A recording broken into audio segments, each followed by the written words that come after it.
This channel does not promote any violent, harmful, or illegal activities. All content provided by this channel is meant for an educational purpose only. তিলোত্তমা কাণ্ড এবং এই তিলোত্তমা কাণ্ডের পর সমস্ত সরকারি medical college এবং হাসপাতালের আধিকারিকদের নিয়ে লালবাজারে একটা অত্যন্ত গুরুত্বপূর্ণ বৈঠক।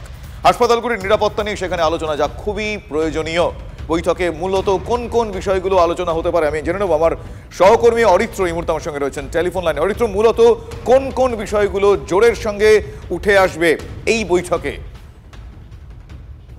দেখো শুভজিৎ, এই বৈঠক বেশ কয়েকটি সপ্তাহ আগে ইতিমধ্যেই সম্পন্ন হয়েছে এবং সেই বৈঠকে মূলত নিরাপত্তার বিষয়টি সামনে উঠে এসেছিল এবং সেই বিষয়টি উঠে আসার পরে আজ যেটা জানা গেল, পশ্চিমবঙ্গ সরকারের রাত্রি সাথী প্রকল্পের আওতায় এই রাজ্য অর্থাৎ কলকাতা এবং কলকাতা সংলগ্ন 6টি সরকারি হাসপাতাল ও মেডিকেল কলেজে নিরাপত্তা আধিকারিক মোতায়েন করলো লালবাজার।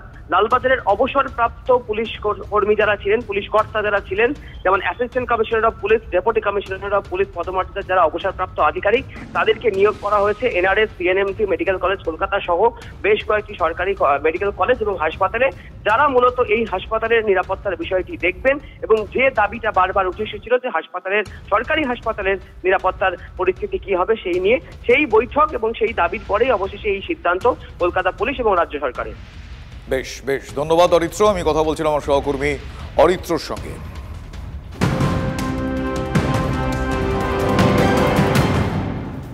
এই তিলোত্তমার ঘটনায় আপনারা জানেন যে সমস্ত বিষয়গুলো সামনে চলে আসে, মানে প্রকট হয়ে যায়। সেই প্রকট হয়ে যাওয়া বিষয়গুলির অন্যতম হচ্ছে পুলিশি ব্যর্থতা। এই অভিযোগ বারবার উঠেছে। এবার এই ধর্ষণের মামলায় পুলিশের ভূমিকা নিয়ে প্রশ্ন তুলল কলকাতা হাইকোর্ট।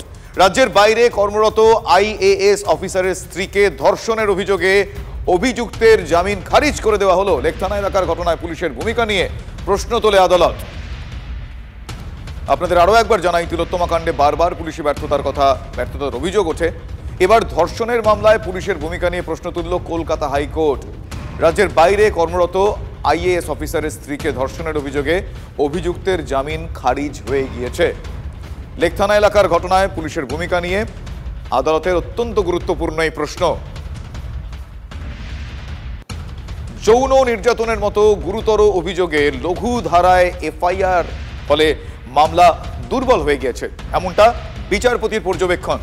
নিগৃহীতাকে থানায় বসে হুমকি দেওয়া হয়েছে, অভিযোগ এমনটাই। আর এই ঘটনার সিসিটিভি ফুটেজ নিয়ে কোনো রকম তদন্ত হয়নি।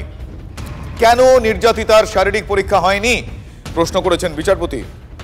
গ্রেফতারির পরেই নিম্ন আদালতে জামিন পেয়ে যান অভিযুক্ত। মঞ্জুর হয় আগাম জামিন, আর সেই জামিন কলকাতা হাইকোর্ট খারিজ করে দিয়েছে। লালবাজারে কর্মরত ডেপুটি কমিশনার পদমর্যাদার এক মহিলা পুলিশ আধিকারিককে মামলা হস্তান্তর করা হয়। শৃঙ্খলা ভঙ্গের অভিযোগে লেকথানার ওসি, এক সাব ইন্সপেক্টর, একজন সার্জেন্ট এবং 3 জন মহিলা পুলিশ আধিকারিকের বিরুদ্ধে পদক্ষেপ করার নির্দেশ দিয়েছেন কলকাতা পুলিশ কমিশনার। তিলোত্তমা ধর্ষণ খুনের আজ 50 দিন।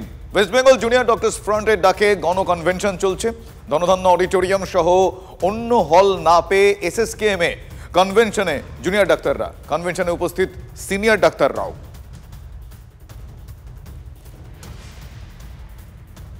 আমরা বিভিন্ন ক্ষেত্রে সন্দীপ ঘোষকে, বেশ কিছু সন্দীপ ঘোষ এখন শ্রীগড়ে রয়েছেন, আরো বেরোতে বাধ্য। কারণ দেখবেন যে এক একটা বাড়ি যখন তৈরি হয়, বড় বড় যেগুলোকে বলে স্ট্যান্ড অ্যালোন বিল্ডিং বা কোঅপারেটিভ, প্রত্যেক বছর রং হয় না।